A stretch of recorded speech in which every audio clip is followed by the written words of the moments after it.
Now all this says in the other act before, which the 2011 Act only updates this act in certain parts, and this act is still fundamentally underlying, except the other act has certain additional clauses introduced, right? This is what it means, right? For the publicity for verification number, right? The local electorates and the figures to obtain that number, whether it's a 5%, it's only you're using the local peoples and the local electors as a figure and guideline to obtain a number which is a 5% number, which is to be used only for counting purposes for the threshold, right? And any valid petition, including ones from local people, but not excluding petitions that aren't from local people, because they are still valid petitions to HM government, and they cannot be omitted. And in fact, I would say that because if you send anything into central government, right, they always refer it to who it concerns.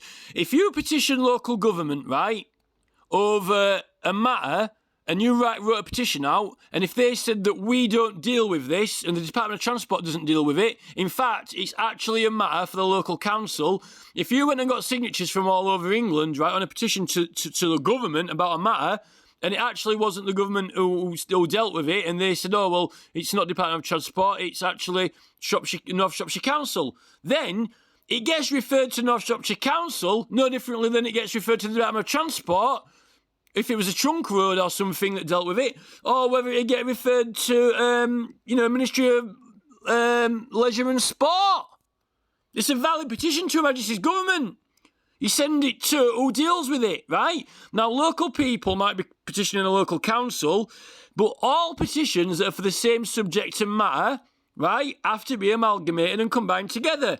Now, if everyone in the whole country is petitioning central government about a matter, the fact is, if you don't get a satisfactory decision from the local council, that's when you can escalate to the government.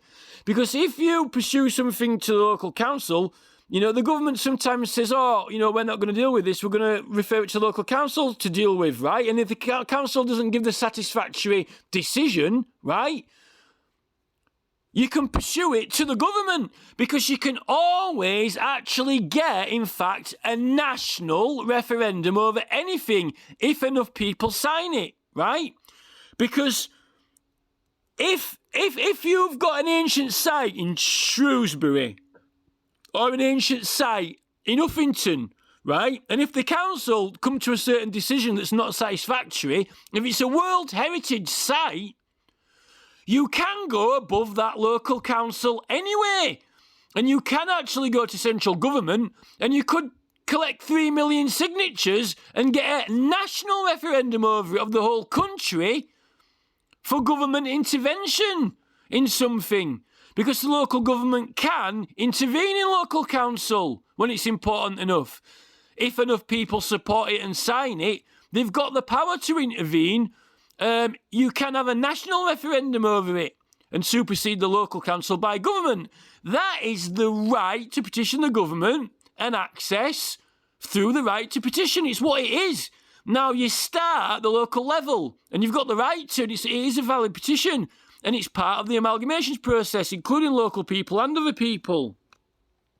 It's common sense. You can't be omitted from petitioning a department or area of the country if you're a British citizen. You cannot be. And it does count towards it.